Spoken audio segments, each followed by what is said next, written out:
ദൈവ തിരുനാമം വാഴ്ത്തപ്പെടുമാറാകട്ടെ. രാത്രിയിൽ പിന്നെയും നമുക്ക് ഒരുമിച്ച് ഇപ്രകാരം ദൈവപാദപീഠത്തിലേക്ക് കടന്നു വരുവാൻ കർത്താവ് നൽകി തരുന്ന ഈ നല്ല അവസരത്തിനായിട്ട് ഞാൻ ദൈവത്തെ സ്തുതിക്കുന്നു.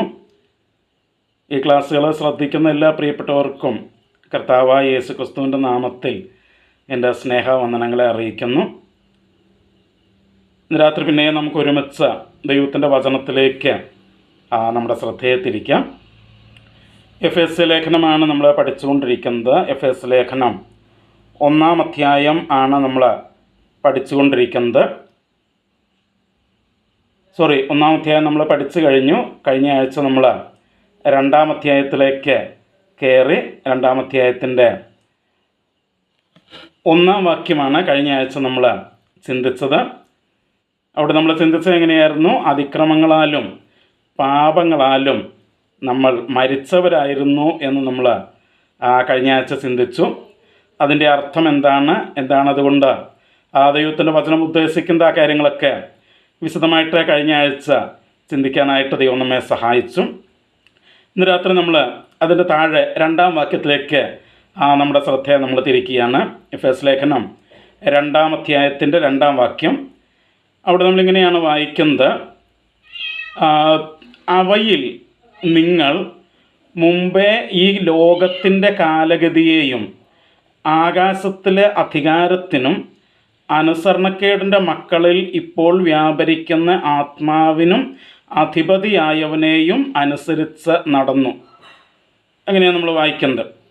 അപ്പോൾ അവിടെ ആ വാക്യം ആരംഭിക്കുന്നത് അവയിൽ എന്ന് പറഞ്ഞുകൊണ്ടാണ്. അവയിൽ. അപ്പം അവയിൽ നിങ്ങൾ മുമ്പ് ഈ ലോകത്തിൻ്റെ കാലഗതിയെയും ആകാശത്തിലെ അധികാരത്തിനും അനുസരണക്കേടിൻ്റെ മക്കളിൽ ഇപ്പോൾ വ്യാപരിക്കുന്ന ആത്മാവിനും അധിപതിയായവനെയും അനുസരിച്ച് നടന്നു. അവയിൽ എന്ന് വെച്ചാൽ അതിൽ, ഏതിലാണ്? 1-ാം വാക്യത്തിൽ നമ്മൾ പറഞ്ഞ ആ ഭാഗം എന്താണ്? അതിക്രമങ്ങൾ, പാപങ്ങൾ. അവയിൽ. അപ്പം നാം അതിക്രമങ്ങളാലും പാപങ്ങളാലും മരിച്ചവരായിരുന്നു എന്ന് പറയുമ്പോൾ തന്നെ അവയിൽ നമ്മൾ നടന്നിരുന്നു എന്ന് നമ്മൾ വായിക്കുകയാണ്. അവയിൽ നമ്മൾ നടന്നിരുന്നു. ഞാൻ ഈ വാക്യം ഇങ്ങനെ വായിച്ചപ്പോൾ ഞാൻ ചിന്തിച്ചു, 1-ാം വാക്യത്തിൽ പറഞ്ഞത് മരിച്ചു എന്നാണ് പറഞ്ഞത്, മരിച്ചവരായിരുന്നു എന്നാണ് പറഞ്ഞത്. 2-ാം വാക്യത്തിൽ പറയുന്നു നടന്നെന്ന്. മരിച്ച ആൾക്കാർ നടക്കുക എന്ന് പറയുന്നത് എന്താണ് അല്ലേ? നമ്മളിപ്പം ആരെങ്കിലും ഒരാൾ മരിച്ചു, ആ മരിച്ചയാൾ നടക്കുന്നത് നമ്മൾ കണ്ടു കഴിഞ്ഞാൽ എന്ത് ചെയ്യും? പേടിച്ചു പോകും അല്ലേ? അപ്പം അവിടെ കഴിഞ്ഞ ആഴ്ച നമ്മൾ പറഞ്ഞ ആ കാര്യമാണ്. മരിച്ചു എന്ന് പറഞ്ഞത് എന്താണ്? ദൈവീക ജീവനിൽ നിന്നാണ് നാം അന്യപ്പെട്ടു പോയത്. ഭൗതികമായിട്ടുള്ള, ഫിസിക്കലായിട്ടുള്ള മരണമല്ല, ദൈവീക ജീവനിൽ നിന്ന് നാം അന്യപ്പെട്ടു പോവുകയാണ് ചെയ്തത്. അതുകൊണ്ട് തന്നെയാണ് ഭൗതികമായി നമുക്ക് നടക്കാൻ, അല്ലെങ്കിൽ ഇവിടെ നടക്കുക എന്നുള്ളത് കൊണ്ട് ഉദ്ദേശിക്കുന്നത് ജീവിക്കുക എന്നാണ് ഉദ്ദേശിക്കുന്നത്. ജീവിക്കുക. അപ്പം നമ്മൾ അവയിൽ ജീവിച്ചു വന്നു എന്നാണ് അതിൻ്റെ അർത്ഥം. ഏതിൽ? അതിക്രമങ്ങളിലും പാപങ്ങളിലും നമ്മൾ ജീവിച്ചു വന്നു. That means we were continuing in that condition. നമ്മൾ ആ അതിക്രമങ്ങളിലും പാപങ്ങളിലും നമ്മൾ തുടർന്നുകൊണ്ടേയിരുന്നു എന്നാണ് അതിൻ്റെ അർത്ഥം. അവിടുന്ന് മടങ്ങി വരാനായിട്ട് നമുക്ക്, അല്ലെങ്കിൽ അവിടുന്ന് തിരിച്ചു മാറാനായിട്ട് നമുക്ക്, അവിടുന്ന് മാറിപ്പോകാനായിട്ട് കഴിയില്ലായിരുന്നു. നമ്മൾ അതിനകത്ത് തന്നെ കണ്ടിന്യൂ ചെയ്യായിരുന്നു. അതാണ് ആ വാക്കിൻ്റെ അർത്ഥം. അവയിൽ നടന്നു എന്ന് പറയുമ്പോൾ, അവയിൽ നടന്നു എന്ന് 2-ാം വാക്യം പറയുമ്പോൾ അതിൻ്റെ അർത്ഥം അങ്ങനെയാണ് വരുന്നത്. എന്നിട്ട് 2-ാം വാക്യം നമ്മൾ വായിച്ചത് എങ്ങനെയാണ്? അവയിൽ നിങ്ങൾ മുമ്പ് ഇൻ ദ പാസ്റ്റ് ടൈംസ്, കഴിഞ്ഞ കാലങ്ങളിൽ. ഏത് കഴിഞ്ഞ കാലങ്ങളിൽ? നമ്മൾ മനസ്സിലാക്കണം, അപ്പോസ്തലൻ ഈ ലേഖനം എഴുതുന്നത് എഫെസോസിൽ രക്ഷിക്കപ്പെട്ടവർ ഉൾക്കൊള്ളുന്ന സഭയ്ക്കാണ് ഈ ലേഖനം എഴുതുന്നത്. അപ്പം അവർ ഇന്ന് അതിക്രമങ്ങളാലും പാപങ്ങളാലും മരിച്ചവരല്ല. എന്നാൽ മുമ്പ്, എപ്പോൾ? സഭയിലേക്ക് വരുന്നതിന് മുൻപ്. മറ്റൊരർത്ഥത്തിൽ പറഞ്ഞാൽ സുവിശേഷം കേട്ട് യേശുവിൽ വിശ്വസിക്കുന്നതിന് മുൻപ്. അതവിടെ മുമ്പേ എന്ന് പറയുന്നത് in the past times, not in the present times. ഈ വർത്തമാനകാലത്തിൽ, ഇപ്പോഴല്ല, ഇൻ ദ പാസ്റ്റ് ടൈംസ്, മുൻപ് ഇപ്പോൾ സുവിശേഷം കേട്ട് യേശുവിൽ വിശ്വസിച്ച് രക്ഷിക്കപ്പെടുന്നതിന് മുൻപ് നിങ്ങൾ എങ്ങനെയായിരുന്നു? അവയിൽ നിങ്ങൾ മുമ്പേ ഈ ലോകത്തിൻ്റെ കാലഗതിയെയും ആകാശത്തിലെ അധികാരത്തിനും അനുസരണക്കേടിൻ്റെ മക്കളിൽ ഇപ്പോൾ വ്യാപരിക്കുന്ന ആത്മാവിനും അധിപതിയായവനെയും അനുസരിച്ച് നടന്നു എന്നാണ് നമ്മൾ വായിക്കുന്നത്. അപ്പോൾ അവിടെ നമ്മൾ 3 കാര്യങ്ങൾ നമ്മളവിടെ പറയുന്നുണ്ട്. എന്തൊക്കെയാണ്? ഒന്ന്, ഈ ലോകത്തിൻ്റെ കാലഗതിയെ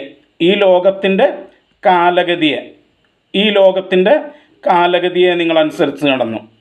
അപ്പം ഈ ലോകത്തിൻ്റെ കാലഗതിയെ അനുസരിച്ച് നടന്നു എന്ന് പറയുമ്പോൾ അതിൻ്റെ അർത്ഥം എന്താണ് എന്ന് നമ്മളൊന്ന് ചിന്തിക്കണം. അപ്പം ഈ ലോകത്തിൻ്റെ കാലഗതിയെ അനുസരിച്ച് നടന്നു എന്ന് പറയുന്നു. അപ്പോൾ തന്നെ ആകാശത്തിലെ അധികാരത്തിനും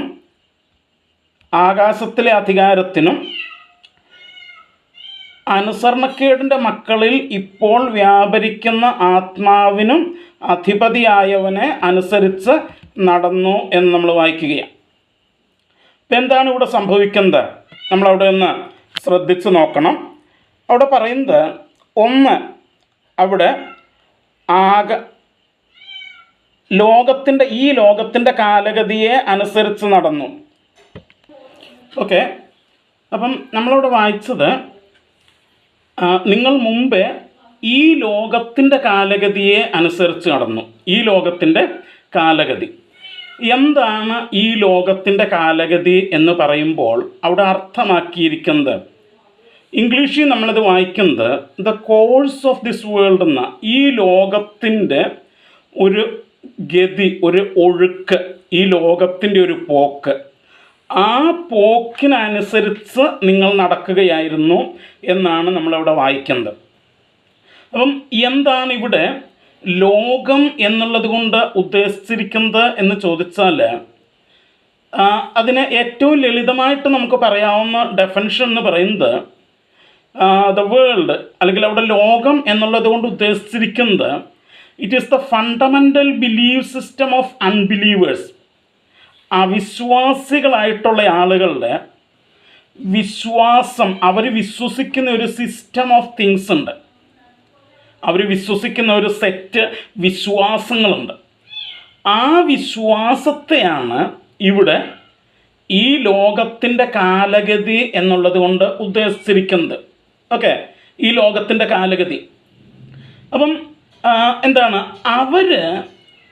അവരുടെ ജീവിതത്തിൽ വിശ്വസിച്ചിരിക്കുന്ന കുറേ കാര്യങ്ങൾ, അവിശ്വാസികളായിട്ടുള്ളവർ അവരുടെ ജീവിതത്തിൽ വിശ്വസിച്ചിരിക്കുന്ന കുറേ കാര്യങ്ങൾ, അവരുടെ ജീവിതത്തിൽ അവർ സെറ്റ് ചെയ്ത് വച്ചിരിക്കുന്ന കുറച്ച് വാല്യൂ സിസ്റ്റംസ്, എന്തിനാണ് വില കൊടുക്കേണ്ടത്, എന്താണ് പ്രധാനപ്പെട്ട കാര്യങ്ങൾ എന്നൊക്കെ അവർ സെറ്റ് ചെയ്ത് വച്ചിരിക്കുന്ന കുറച്ച് വാല്യൂ സിസ്റ്റംസ് ഉണ്ട്.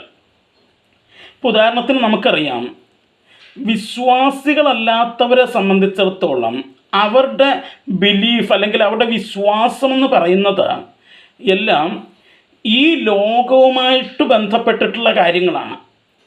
ഈവൻ അവർ ദൈവത്തിൽ വിശ്വസിക്കുന്നത് പോലും ഈ ഭൗതികമായിട്ടുള്ള ചില വിഷയങ്ങളുമായിട്ടുള്ള ബന്ധത്തിൽ അവർ ദൈവത്തിൽ വിശ്വസിക്കുന്നത് പോലും, ദൈവം ഉണ്ടെന്ന് അവർ വിശ്വസിക്കുന്നുണ്ടെങ്കിൽ, കാരണം അവരെ സംബന്ധിച്ചിടത്തോളം ദൈവത്തെക്കുറിച്ചുള്ള അവരുടെ വിശ്വാസം എന്ന് പറയുന്നത് ഈ ഭൗതികമായിട്ടുള്ള ചില നേട്ടങ്ങൾ അവർക്ക് നൽകിക്കൊടുക്കുവാനായിട്ടുള്ള ഒരു ശക്തി അല്ലെങ്കിൽ ഒരു വ്യക്തി എന്നുള്ള നിലയിലാണ് അവർ ദൈവത്തെ കണ്ടിരിക്കുന്നത്. ഇപ്പോൾ കഴിഞ്ഞ ദിവസം ഞാൻ സ്ഥിരമായിട്ട് പോകുന്ന ഒരു വീട്ടിൽ, ഒരു ഹിന്ദുക്കളുടെ വീടാണ്. അപ്പോൾ അവിടെ ഞാൻ കഴിഞ്ഞ ദിവസം ചെന്നപ്പോൾ ദൈവമുണ്ടോ എന്നുള്ളൊരു വിഷയത്തെക്കുറിച്ച് ഞങ്ങൾ തമ്മിലിങ്ങനെ സംസാരിക്കേണ്ടി വന്നു.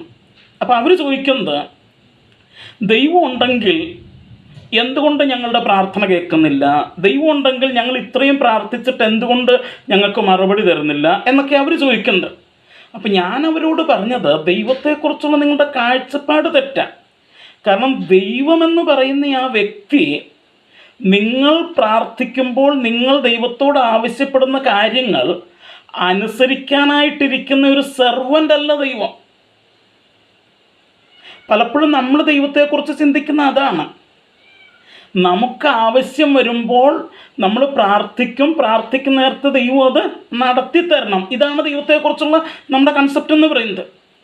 നടത്തി തന്നില്ലെങ്കിലോ നമ്മൾ പിറുപിറുക്കാനായിട്ട് തുടങ്ങും.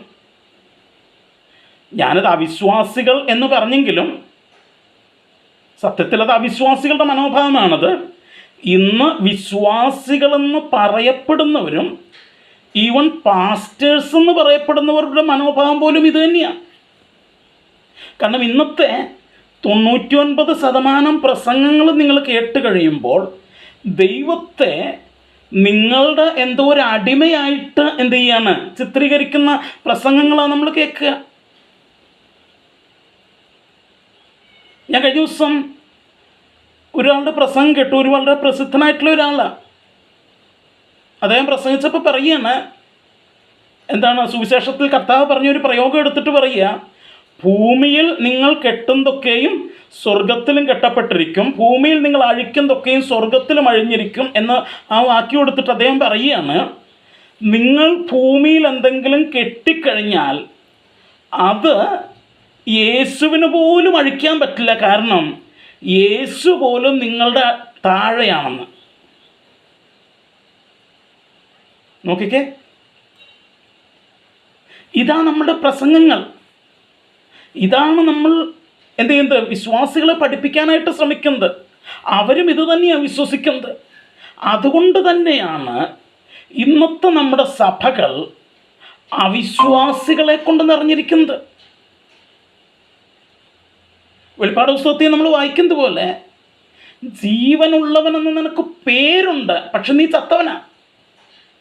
വിശ്വാസി എന്ന് നിനക്ക് പേരുണ്ട്, പക്ഷെ വിശ്വാസമില്ല. ലോകത്തിൻ്റെ വിശ്വാസമാണ് നമ്മുടെ ഉള്ളിലും നിലനിൽക്കുന്നത്. ദൈവം നമ്മൾ പറയുന്നത് കേട്ട് നമ്മളുടെ കാര്യങ്ങൾ നടത്തി തരുന്ന നമ്മളുടെ എന്തോ സെർവൻ്റ്, നിന്നെ ദൈവം ഉയർത്തി, നീ സകലത്തിനും മേലെയാ എന്നൊക്കെ പറഞ്ഞ് ദൈവത്തെക്കാളും മുകളിലേക്ക് മനുഷ്യനെ കൊണ്ടിരുത്തിയിട്ട് നീ പറഞ്ഞാൽ ദൈവം അതനുസരിക്കും എന്ന് പറയുന്ന ആ സ്റ്റൈലുണ്ടല്ലോ, അത് ലോകത്തിൻ്റെ സ്റ്റൈലാണ്. അത് ലോകത്തിൻ്റെ സ്റ്റൈലാണ്. എന്നാൽ വിശ്വാസികളുടെ മനസ്സിനകത്തുണ്ടായിരിക്കേണ്ടത്, നമ്മൾ നേരത്തെ 1-ാം അധ്യായത്തിൽ പറഞ്ഞു, എന്താണ് നമ്മൾ പറഞ്ഞത്, എന്താണ് വിശുദ്ധന്മാരിൽ അല്ലേ, 1-ാം അധ്യായത്തിൻ്റെ 18-ാം വാക്യത്തിൽ നമ്മൾ വായിച്ചപ്പോൾ പറഞ്ഞൊരു കാര്യമുണ്ട്, അവൻ്റെ വിളിയാലുള്ള ആശ ഇന്നതെന്നും വിശുദ്ധന്മാരിൽ അവൻ്റെ അവകാശത്തിൻ്റെ മഹിമാധനം എന്ന് വെച്ചാൽ വിശുദ്ധന്മാരിൽ ദൈവത്തിനൊരു അവകാശമുണ്ട്. ഞാൻ അതവിടെ പറഞ്ഞിരുന്നു. എന്നിട്ട് ഞാൻ പറഞ്ഞു, നമ്മൾ 4-ാം അധ്യായം തൊട്ട് വായിക്കുമ്പോൾ ആ ദൈവത്തിൻ്റെ അവകാശം എന്താണെന്ന് നമ്മളവിടെ പഠിക്കും. അപ്പം ഇതാണ് യഥാർത്ഥ വിശ്വാസം. എന്ത്? എൻ്റെ മേൽ ദൈവത്തിന് അവകാശമുണ്ട്, എൻ്റെ മേൽ ദൈവത്തിന് അധികാരമുണ്ട്. God is A sovereign God. ദൈവം സർവാധികാരിയായിട്ടുള്ള ദൈവമാണ്. ഞാൻ പറയുന്നത് കേട്ട് എൻ്റെ താളത്തിനനുസരിച്ച് തുള്ളുന്ന, അല്ലെങ്കിൽ ഞാൻ കയറ് പിടിക്കുമ്പോൾ ഞാൻ പിടിച്ചിരിക്കുന്ന കയറിൻ്റെ അറ്റത്തുനിന്ന് തുള്ളിക്കളിക്കുന്ന ഒരു പാവയല്ല ദൈവം. He sovereign God. അവൻ സർവാധികാരിയായ ദൈവമാണ്. അതാണ് സാക്ഷാൽ വിശ്വാസം എന്ന് പറയുന്നത്. എന്നാൽ ലോകത്തിൻ്റെ വിശ്വാസം എന്ന് പറയുന്നത് എന്താണ്? ദൈവം നമ്മുടെ കാര്യങ്ങളൊക്കെ നടത്തി തരാനായിട്ടുള്ള ഒരു വ്യക്തി എന്നുള്ളത്, നമ്മളെ അനുസരിക്കുന്ന ഒരു ദൈവത്തെയാണ് ലോകം വിശ്വസിക്കാനായിട്ട് ആഗ്രഹിക്കുന്നത്.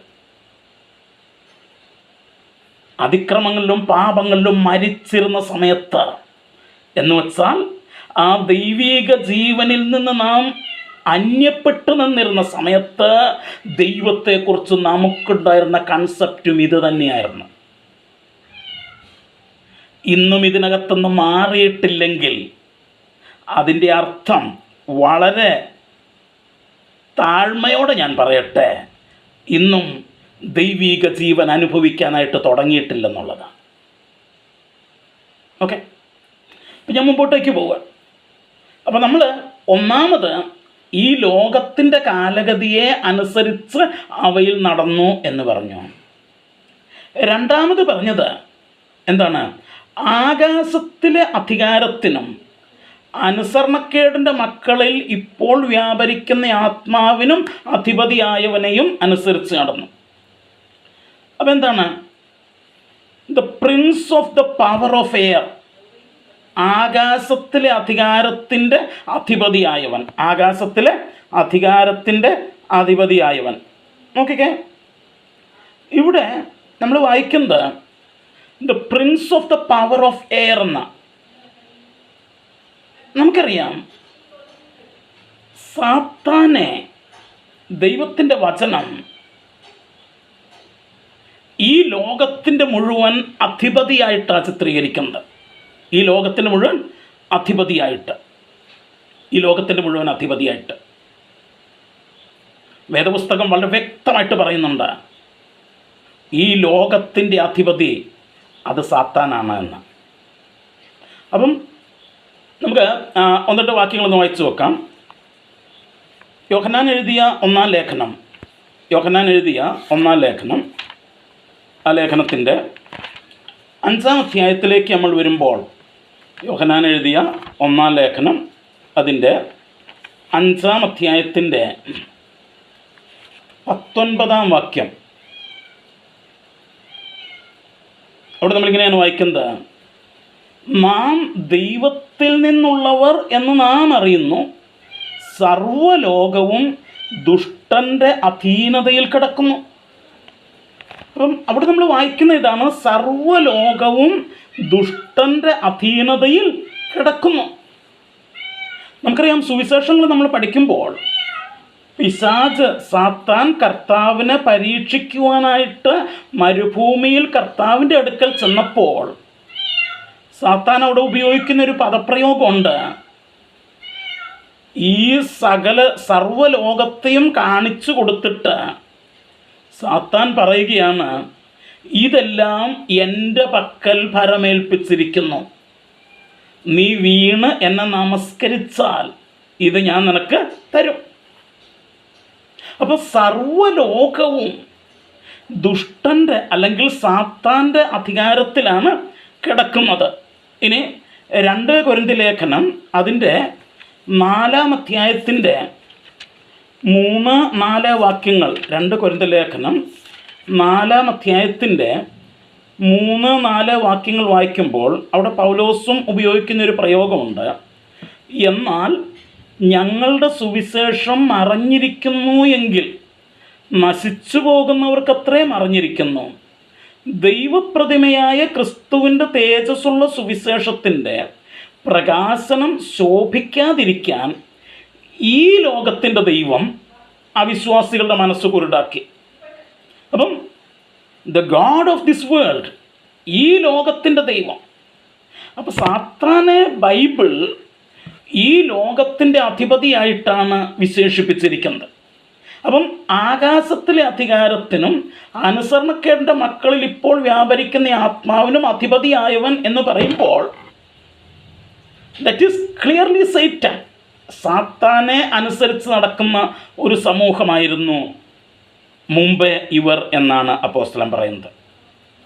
നോക്കൂ, ഇവിടെ സാത്താനെ വിശേഷിപ്പിച്ചിരിക്കുന്നത് he is the prince of the power of the air, ആകാശത്തിലെ അധികാരത്തിൻ്റെ അധിപതി. നോക്കിക്കേ, എന്താ അതിൻ്റെ അർത്ഥം?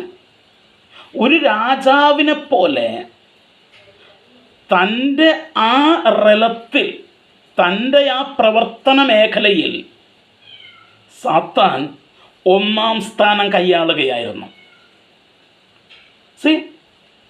അപ്പം സാത്താൻ്റെ രാജ്യത്തിൽ നമ്പർ 1 ആരാണ്? സാത്താന. But when we come to the kingdom of God, ദൈവരാജ്യത്തിലേക്ക് വരുമ്പോൾ God is number 1, Jesus is number 1. യേശുവിനാണ് 1-ാം സ്ഥാനം അവിടെ. But in the realm of Satan, he is number 1. അവനാണ് ഒന്നാം സ്ഥാനം. അപ്പം ഞാൻ പറഞ്ഞത്, അവൻ്റെ ആ സിസ്റ്റത്തിൽ, അവൻ്റെ ആ അധികാരപരിധിക്കകത്ത് അവൻ ഒന്നാം സ്ഥാനം കൈയടക്കി വച്ചിരിക്കുകയായിരുന്നു. നമ്മൾ അവൻ്റെ അധികാരപരിധിക്കകത്തായിരുന്നു. എന്ന് വെച്ചാൽ ദൈവത്തെക്കാൾ അധികം നമ്മൾ ആർക്കായിരുന്നു പ്രാധാന്യം കൊടുത്തത്? സാത്താനും അവൻ്റെ അധികാരത്തിനുമായിരുന്നു പ്രാധാന്യം കൊടുത്തത്. യെശയ്യാ പ്രവചനത്തിൽ നമ്മൾ മുമ്പൊരിക്കൽ ചിന്തിച്ചിട്ടുള്ളതാണ്. യെശയ്യാ പ്രവചനത്തിൽ ദൈവം തൻ്റെ ജനത്തെക്കുറിച്ച് പറയുന്നൊരു ഭാഗമുണ്ട്. ഈ ജനം അധരം കൊണ്ട് എന്നെ ബഹുമാനിക്കുന്നു, ഇവരുടെ ഹൃദയമോ എന്നിൽ നിന്ന് ദൂരെ മാറിയിരിക്കുന്നു. ഇന്നത്തെ സഭകളിലും വിശ്വാസികളെന്ന് പേരെടുത്തിരിക്കുന്നവരുടെ ജീവിതത്തിൽ നമ്മൾ കാണുന്നത് ഇത് തന്നെയല്ലേ? അവർ അവരുടെ അധരം കൊണ്ട്, അവരുടെ വായ് കൊണ്ട് ദൈവത്തെ മഹത്വപ്പെടുത്തുന്നെങ്കിലും അവരുടെ ഹൃദയം, അവരുടെ ജീവിത ശൈലി, അവരുടെ ജീവിതം, അവരുടെ കാഴ്ചപ്പാടുകൾ ഒക്കെ സാത്താൻ്റെ സിസ്റ്റത്തിനനുസരിച്ചല്ലേ പോകുന്നത്. വാ കൊണ്ട് സാത്താൻ ഒന്നാം സ്ഥാനമുണ്ടെന്ന് നാം പറയില്ലായിരിക്കും. പക്ഷേ നമ്മുടെ ജീവിതം അടുത്തുനിന്ന് വീക്ഷിക്കുന്ന ഒരാൾക്ക് നിൻ്റെ ജീവിതത്തെ കൺട്രോൾ ചെയ്യുന്ന, നിൻ്റെ ജീവിതത്തിൻ്റെ പരമാധികാരി ദൈവമാണെന്ന്, യേശുവാണെന്ന് നമ്മുടെ ജീവിതത്തെ അടുത്തുനിന്ന് വീക്ഷിക്കുന്ന ഒരാൾക്ക് മനസ്സിലാക്കാൻ കഴിയുന്നുണ്ടോ? അവിടെയാണ് പ്രശ്നം. അപ്പം അതിക്രമങ്ങളിലും പാപങ്ങളിലും മരിച്ചവരായിരിക്കുമ്പോഴാണ് ദൈവത്തിന് ഒന്നാം സ്ഥാനം കൊടുക്കാതെ ജീവിക്കുന്നത്. രക്ഷിക്കപ്പെടുക എന്ന് പറഞ്ഞാൽ തന്നെ we are confessing that Jesus is Lord. യേശുവിന് കർത്താവെന്ന് ഏറ്റുപറയുമ്പോഴാണ് രക്ഷിക്കപ്പെടുന്നത്. That means from that day onwards Jesus will be my Lord. അന്ന് മുതൽ യേശു ആയിരിക്കും എൻ്റെ കർത്താവ്. സോ ഇവിടെ ഫെസിലിറ്റി പറഞ്ഞത് മുമ്പേ നിങ്ങൾ അവനെ അനുസരിച്ച് നടന്നു. അപ്പോൾ അവൻ്റെ രാജ്യത്തിലെ നമ്പർ 1 അവനായിരുന്നു. ഇപ്പം എന്താ ഈ ആകാശത്തിലെ അധികാരം എന്നൊക്കെ പറയുമ്പോൾ ഉദ്ദേശിക്കുന്നത്? അത് സാത്താൻ്റെ ഒരു വേൾഡ് സിസ്റ്റം ഉണ്ട്. സൈത്താൻ ഈ ലോകത്തെ നയിച്ചു കൊണ്ടുപോകുന്ന ഒരു വഴിയുണ്ട്. അത് അവൻ്റെ ഫിലോസഫി ഓഫ് ലൈഫുണ്ട്. ജീവിതത്തെക്കുറിച്ചുള്ള അവൻ്റെ കാഴ്ചപ്പാട്, ദർശനം. സാത്താൻ്റെ 3 രീതിയിലാണ് സാത്താൻ തൻ്റെ ദർശനം ജനത്തിൻ്റെ ഉള്ളിലേക്ക് കൊടുക്കുന്നത്. ഒന്നുകിൽ അവൻ പറയും ദർ ഇസ് നോ ഗോഡ്, ദൈവമില്ലെന്ന് അവൻ പറയും. ദൈവമില്ലെന്ന് പറയും. ഇന്ന് നമുക്കറിയാം, പലപ്പോഴും നമ്മുടെ യൗവനക്കാർ ദൈവമില്ല എന്ന് പറഞ്ഞ് നടക്കുന്ന ഒരു സ്റ്റേജിലേക്ക് അവർ മാറിക്കൊണ്ടിരിക്കുക. കഴിഞ്ഞ ദിവസം ഞാൻ പറഞ്ഞല്ലോ, ഞാൻ സ്ഥിരം പോകുന്ന ആ വീട്ടിൽ ഞാൻ ചെന്നപ്പോൾ ദൈവത്തിൻ്റെ എക്സിസ്റ്റൻസിനെ കുറിച്ച് ഞങ്ങൾ സംസാരിച്ചു കുറേ നേരം. ഏകദേശം 1 മണിക്കൂറോളം ഞങ്ങൾ സംസാരിച്ചു. അന്ന് അവരിനോട് ചോദിച്ച ചോദ്യം ഇതാണ്. ഇത്രയൊക്കെ പഠിച്ച, ഞാൻ അവരുടെ വീട്ടിൽ അവരുടെ മക്കളെ പഠിപ്പിക്കുന്നുണ്ട്. ഒരു സയൻസ് പഠിപ്പിക്കുന്ന ടീച്ചർ എന്നുള്ള നിലയിൽ എങ്ങനെയാണ് ദൈവത്തിൽ വിശ്വസിക്കുന്നത് എന്നവരിനോട് ചോദിച്ചത്. ഞാനവർക്ക് അതിനുള്ള മറുപടിയൊക്കെ കൊടുത്തു കഴിഞ്ഞപ്പോൾ അവർ പറയുക, സാറ് പറഞ്ഞതൊക്കെ സത്യം തന്നെയാണ്, പക്ഷെ ദൈവം ഉണ്ടെന്ന് വിശ്വസിക്കാൻ ഞങ്ങൾക്ക് പറ്റില്ല. അപ്പം അവരുടെ ചോദ്യങ്ങൾക്ക് മറുപടി കൊടുത്തു കഴിയുമ്പോഴും they cannot accept that there is a God. എന്താ അതിൻ്റെ അർത്ഥം? Something else is controlling them. മറ്റാരോ അവരെ നിയന്ത്രിക്കുകയാണ്. അപ്പോൾ ദൈവമില്ലെന്ന് പറയുന്നത് ബൗദ്ധികമായിട്ടുള്ളൊരു പ്രസ്താവന അല്ലാതെ അതിൻ്റെ പുറകിൽ മറ്റെന്തോ ഉണ്ടെന്നുള്ളതാണ്. കാരണം ബൗദ്ധികമായിട്ട് ബുദ്ധിമണ്ഡലത്തിൽ, ബുദ്ധിയുടെ നിലവാരത്തിൽ നിന്നുകൊണ്ട് സയൻസിൽ അവർ ചോദിക്കുന്ന ചോദ്യങ്ങൾക്കൊക്കെ മറുപടി കൊടുത്തു കഴിയുമ്പോഴും അവർ പറയുന്നത് നിങ്ങൾ പറഞ്ഞതൊക്കെ ശരിയാണ്, പക്ഷേ എനിക്ക് വിശ്വസിക്കാനായിട്ട് പറ്റുന്നില്ലെന്നാണ് പറഞ്ഞത്. What is the meaning of that? So there is something else that is controlling dum. അവരെ നിയന്ത്രിക്കുന്ന മറ്റെന്തോ ഉണ്ട്. അപ്പോൾ ഒന്ന്, ദൈവത്തെക്കുറിച്ച് അല്ലെങ്കിൽ സാത്താൻ കൊടുക്കുന്ന ഫിലോസഫി ഓഫ് ലൈഫ് എന്ന് പറയുന്നത്, ജീവിതത്തെക്കുറിച്ചുള്ള ദർശനം എന്ന് പറയുന്നത്, ഒന്നുകിൽ പറയും there is no God, there is no God. ഇല്ലെങ്കിൽ അവൻ കൊടുക്കുന്ന രണ്ടാമത്തെ ദർശനം എന്ന് പറയുന്നത്, മക്കളെ നിങ്ങൾക്ക് ദൈവം ഉണ്ടെന്ന് വിശ്വസിക്കണമെന്ന് നിർബന്ധമാണോ? വിശ്വസിച്ചോ, എനിക്ക് പ്രശ്നമൊന്നുമില്ല. സാത്താൻ പറയുന്നതാ. വിശ്വസിപ്പിക്കാതിരിക്കാനായിട്ട് മാക്സിമം നോക്കിക്കഴിഞ്ഞിട്ടും നിങ്ങൾ വിശ്വസിക്കുകയാണെങ്കിൽ സാത്താൻ പറയും ഓക്കെ വിശ്വസിച്ചോ. ബട്ട് നിങ്ങൾ ഒരു റിലീജിയനെ ഫോളോ ചെയ്യുക, എന്ത്? മതത്തെ. ഇന്ന് പലപ്പോഴും ദൈവത്തെ മതങ്ങൾ അവരുടെ കുത്തകയാക്കി വച്ചിരിക്കുകയാണ്. മതങ്ങൾ എന്താ? ദൈവത്തെ പ്രസാദിപ്പിക്കാനായിട്ട് പല പല പല പല പല ആചാരാനുഷ്ഠാനങ്ങൾ. ഈ ആചാരാനുഷ്ഠാനങ്ങളൊന്നും ദൈവത്തിൽ നിന്ന് വന്നതല്ല. ഈ മതസ്ഥാപകർ ഉണ്ടാക്കി വച്ച കുറേ ആചാരാനുഷ്ഠാനങ്ങൾ, അത് ദൈവത്തെ പ്രസാദിപ്പിക്കണമെങ്കിൽ അങ്ങനെ ചെയ്യണം എന്ന് പറഞ്ഞ് വച്ചിരിക്കുന്നതാണ് നമ്മൾ കാണുന്നത്. നമ്മൾ താഴേക്ക് വരുമ്പോൾ വായിക്കും, യോഹന്നാൻ്റെ സുവിശേഷത്തിൽ കർത്താവ് പറയുന്നുണ്ട്, കർത്താവിൻ്റെ അടുത്ത് ഒരു കൂട്ടർ വന്നിട്ട് ചോദിക്കുന്നുണ്ട്, ദൈവത്തെ പ്രസാദിപ്പിക്കാൻ ഞങ്ങൾ എന്ത് ചെയ്യണം എന്ന് ചോദിച്ചപ്പോൾ കർത്താവ് പറഞ്ഞതാണ്, ദൈവത്തെ പ്രസാദിപ്പിക്കുന്ന, ദൈവത്തിന് പ്രസാദമുള്ള പ്രവൃത്തി എന്ന് പറയുന്നത് അവൻ അയച്ചവനിൽ നിങ്ങൾ വിശ്വസിക്കുന്നതാണ്. ഒരു മതവും നിങ്ങളോട് അത് പറയില്ല. ഈവൻ ക്രിസ്തു മതവും നിങ്ങളോട് അത് പറയില്ല. ക്രിസ്തു മതവും നിങ്ങളോട് പറയുന്നത് എല്ലാ ഞായറാഴ്ചയും പള്ളിയിൽ വരണം, കുർബാന കാണണം, കുമ്പസാരിക്കണം, നേർച്ച കാഴ്ചകൾ ചെയ്യണം, തീർത്ഥാടനത്തിന് പോകണം, ബൈബിൾ വായിക്കണം, പ്രാർത്ഥിക്കണം, മീസ എടുക്കണം, വെള്ള ഷർട്ടിടണം, ആഭരണമൊക്കെ ഊരണം, ഞങ്ങളുടെ സഭയിൽ വരണം, IPC ആണെങ്കിൽ IPCയിൽ വരണം. AGയിൽ പോയി കഴിഞ്ഞാൽ പിന്നെ അവനെ അംഗീകരിക്കില്ല, അല്ലെ ബ്രദറിൽ പോയി കഴിഞ്ഞാൽ അവനെ അംഗീകരിക്കില്ല, പിന്നെ അവനെ കണ്ട മിണ്ടില്ല. അപ്പോൾ ദൈവത്തെ പ്രസാദിപ്പിക്കണമെങ്കിൽ കുറേ റിലീജിയസ് കാര്യങ്ങളാണ് അല്ലേ. ഞായറാഴ്ച ആരാധിക്കണം. എന്താ ആരാധിക്കുക? ഉറക്കെ കൈയടിക്കണം, ഉറക്കെ ബഹളം ഉണ്ടാക്കണം. ഇങ്ങനെ കുറേ ആചാരാനുഷ്ഠാനങ്ങൾക്ക് കൊണ്ടുപോയിട്ട് മനുഷ്യനെ തളച്ചിട്ടു. എന്നിട്ട് അവർ പറഞ്ഞു, നീ കൈയടിക്കുന്നില്ലെങ്കിൽ നീ പിന്മാറ്റക്കാരനാണ്, നിനക്ക് ദൈവമായിട്ട് ബന്ധമില്ല. നീ ഉറക്കം ഒച്ച ഉണ്ടാക്കുന്നില്ലെങ്കിൽ നിനക്ക് ദൈവമായിട്ട് ബന്ധമില്ല എന്നുള്ള രീതിയിലേക്ക് ഒരു കാര്യങ്ങളെ കൊണ്ടുവന്നു. So it is also A religion, ഒരു മതമായിട്ട് മാറി.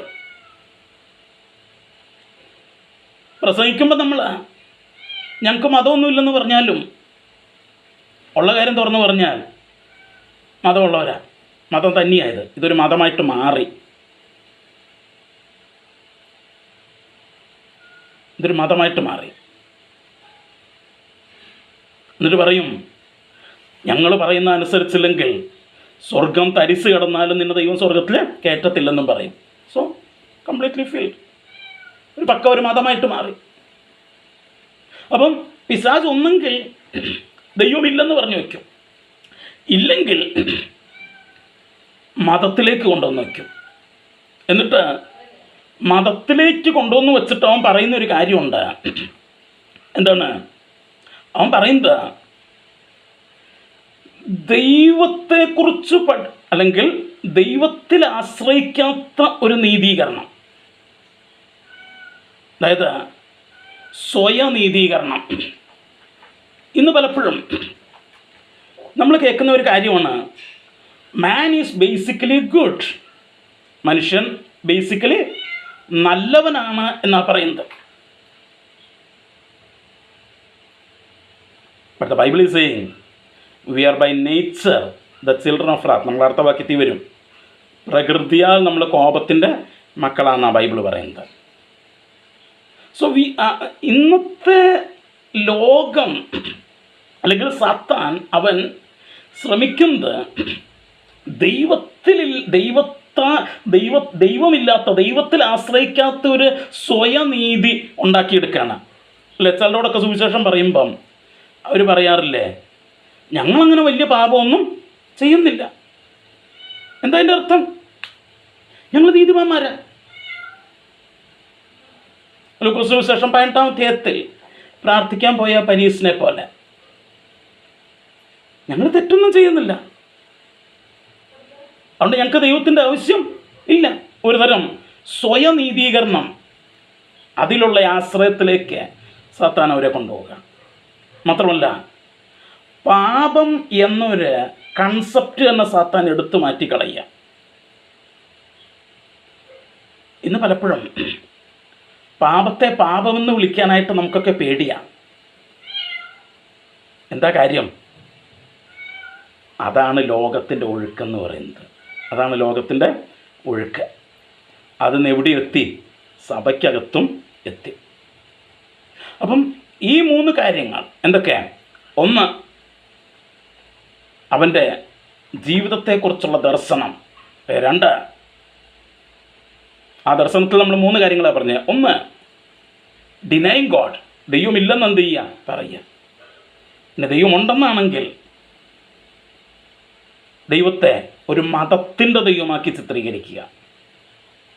3, പാപത്തെക്കുറിച്ച് പറയാത്ത, ദൈവാശ്രയത്തെക്കുറിച്ച് പറയാത്ത ഒരു സ്വയം നീതീകരണത്തെക്കുറിച്ച് മനുഷ്യൻ്റെ ഉള്ളിൽ ചിന്ത ഉണ്ടാക്കിയെടുക്കുക.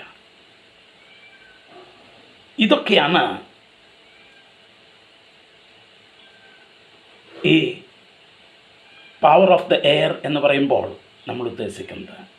സൈറ്റാൻസ് വേൾഡ് സിസ്റ്റം, സാത്താൻ്റെ ഈ ലോകത്തിലെ സിസ്റ്റം എന്ന് പറയുന്നത് ഇതൊക്കെയാണ്. ഇതൊക്കെ വച്ച് അവൻ മനുഷ്യനെ എന്ത് ചെയ്യാണ്? നിയന്ത്രിക്കാനായിട്ട് ശ്രമിക്കുകയാണ്. അപ്പം നമ്മൾ മുമ്പേ ഇതിനനുസരിച്ച് നടന്നിരുന്നു എന്നാണ് വായിച്ചത്. 3 നമ്മൾ പറയുന്നത് എന്താണ്? അനുസരണക്കേടിൻ്റെ മക്കളിൽ ഇപ്പോൾ വ്യാപരിക്കുന്ന ആത്മാവ്.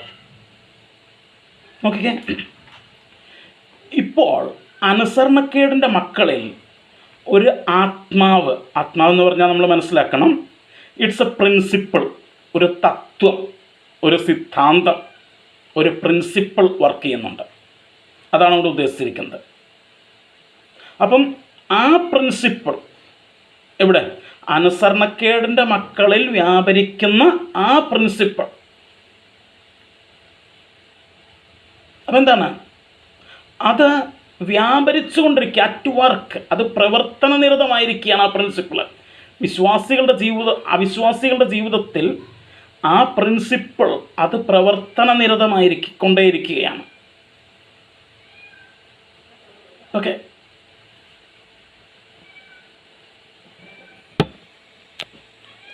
കറണ്ട് പോയി.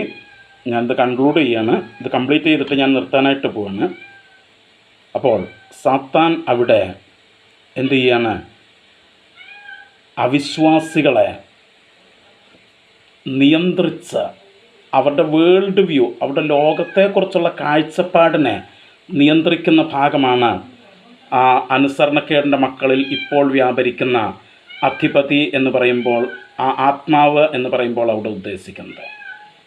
അപ്പം അവൻ അവിശ്വാസികളുടെ മേൽ ഒരു നിർബന്ധ ബുദ്ധി അല്ലെങ്കിൽ ഒരു കമ്പല്ലിംഗ് പവർ, ഒരു നിർബന്ധിക്കുന്ന ഒരു ശക്തി, അധികാരം അവരുടെ മേൽ അവൻ പ്രയോഗിക്കുകയാണ്. മാത്രമല്ല അവിടെ പറഞ്ഞത് അനുസരണക്കേടിൻ്റെ മക്കളെന്നാണ് പറഞ്ഞത്. ആ അനുസരണക്കേട് എന്ന് പറയുമ്പോൾ അതിൻ്റെ അർത്ഥം എന്താണെന്ന് ചോദിച്ചാൽ, ഈ സാത്താൻ്റെ നിയന്ത്രണത്തിന് കീഴിലായിരിക്കുന്ന വ്യക്തികൾ അവരെ കാര്യങ്ങൾ പറഞ്ഞു മനസ്സിലാക്കി ദൈവവുമായിട്ടുള്ള ബന്ധത്തിലേക്ക് കൊണ്ടുവരാനായിട്ട് വളരെ ബുദ്ധിമുട്ടാണ്. കാരണം they are children of disobedience. അവർ അനുസരണക്കേടിൻ്റെ മക്കളാണ്. അവർ ദൈവത്തിൻ്റെ കൽപ്പനകൾ ലംഘിക്കുക എന്നുള്ള ആ നെഗറ്റീവായിട്ടുള്ള ഒരു വശത്ത് അവർ കുടുങ്ങിക്കിടക്കുന്നവരാണ്. അതിനകത്തുനിന്ന് അവർക്ക് പെട്ടെന്ന് പുറത്തേക്ക് വരാനായിട്ട് കഴിയുകയില്ല. അപ്പം നമ്മൾ പറഞ്ഞത്, ഈ എഫെസോസുള്ള ദൈവമക്കൾ അവർ അതിക്രമങ്ങളിലും പാപങ്ങളിലും മരിച്ചവരായിരുന്ന കാലഘട്ടത്തിൽ അവർ ഈ 3 അധിപതികളെയും 3 കൂട്ടരെയും അനുസരിച്ച് നടന്നു എന്നാണ് നമ്മൾ വായിക്കുന്നത്. ലോകത്തിൻ്റെ കാലഗതിയെ, ആകാശത്തിൻ്റെ അധികാരത്തിന് അധിപതിയായവനെ, അനുസരണക്കേടിൻ്റെ മക്കളിൽ ഇപ്പോൾ വ്യാപരിക്കുന്ന ആത്മാവിന് അധിപതിയായവനെ. നോക്കൂ, ഇവിടെ സാത്താൻ്റെ ആ പ്രവൃത്തി അത് തെളിഞ്ഞു കാണുകയാണ് ചെയ്യുന്നത്. മറ്റൊരർത്ഥത്തിൽ പറഞ്ഞാൽ നാം സാത്താന് അടിമകളായിരുന്നു എന്നുള്ളത്. ഉൽപ്പത്തി പുസ്തകത്തിൽ നമ്മൾ വായിക്കുമ്പോൾ ദൈവം ആദമിനെയും ഹവ്വയെയും സൃഷ്ടിച്ചു. എന്നിട്ട് അവരെ തോട്ടത്തിലാക്കി. എന്നിട്ട് നമ്മളിവിടെ വായിക്കുന്നു, ദൈവം അവരോട് കൂടെ നടക്കുന്ന, അല്ലെങ്കിൽ ആ ദൈവം അവരുടെ അടുക്കലേക്ക് ഇറങ്ങി വരുന്ന ഒരനുഭവം അവിടെ ഉണ്ടായിരുന്നു. എന്നാൽ അവർ പാപം ചെയ്തപ്പോൾ ദൈവത്തിൽ നിന്ന് അവർ അകന്നുപോയി. അപ്പോൾ അവർ ലോൺലിയായി, അവർ ഒറ്റയ്ക്കായി കഴിഞ്ഞപ്പോൾ എന്താ സംഭവിച്ചത്? അപ്പം ഞാനിങ്ങനെ ചിന്തിക്കുകയാണ്, സാത്താൻ അവരുടെ അടുത്തേക്ക് വന്നു. എന്നിട്ട് ചോദിച്ചു, എന്താ മക്കളെ വിഷമിച്ചിരിക്കുന്നേ? ഇവർ പറഞ്ഞു, ദൈവത്തിൽ നിന്ന് ഞങ്ങൾ അന്യപ്പെട്ടു. ഞാൻ പറഞ്ഞു, കുഴപ്പമില്ല, ദൈവം പോയെങ്കിൽ പോട്ടെ, ഞാൻ നിങ്ങളുടെ കൂടെ ഉണ്ട് എന്ന് പറഞ്ഞ് അവൻ അവരുടെ കൂടെ കൂടിക്കഴിഞ്ഞപ്പോൾ ഇവരെ സംബന്ധിച്ചിടത്തോളം ദൈവം അവരിൽ നിന്ന് അന്യപ്പെട്ടു. അവർ ദൈവത്തിൽ നിന്ന് അന്യപ്പെട്ടു. ഇനി ദൈവത്തെക്കുറിച്ച് അവർക്ക് ചിന്തിക്കാനായിട്ട് കഴിയില്ല. ഇനി സാത്താനെയും കൂടെ പിണക്കിയാൽ ഇവനും പോയെങ്കിലോ, അതുകൊണ്ട് അവർ അവൻ്റെ അടിമകളായിട്ട് സ്വയം സമർപ്പിച്ചു കൊടുക്കുകയാണ്. അവർ അവനെ അനുസരിക്കാനായിട്ട് ശ്രമിക്കുകയാണ്. രാത്രി ഞാൻ എൻ്റെ വാക്കുകൾ ഇവിടെ അവസാനിപ്പിക്കട്ടെ. പ്രിയമുള്ളവരെ, നാമും മുൻപേ ഈ രീതിയിലായിരുന്നു. എന്നാൽ ദൈവം നമ്മെ വിടുവിച്ചതോർത്ത നമുക്ക് ദൈവത്തിന് സ്തോത്രം ചെയ്യാം. ആ വിടുതൽ അനുഭവിക്കുന്നവർ ആ ദൈവത്തിന് സ്തോത്രം ചെയ്യാം.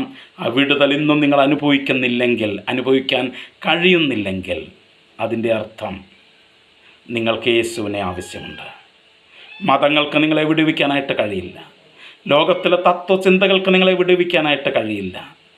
എന്നാൽ നിങ്ങളെ വിടുവിക്കാൻ കഴിയുന്നത് യേശുവിന് മാത്രമാണ്. ആ യേശുവിൻ്റെ അടുക്കിലേക്ക് വരുവാൻ ഞാൻ നിങ്ങളെ ആഹ്വാനം ചെയ്തുകൊണ്ട് ഞാൻ നിർത്തുന്നു.